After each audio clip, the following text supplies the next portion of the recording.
Welcome back mga sir, nandito tayo sa Bacolod City. At ito, may client tayo na long hair. So, requested haircut niya ay French cut. So, ito na. Yun ang gusto niya dahil nagsawa na siya sa mahaba niyang buhok.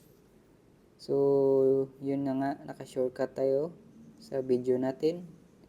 At ito, low skin lang yung ginawa natin na pagka-faded.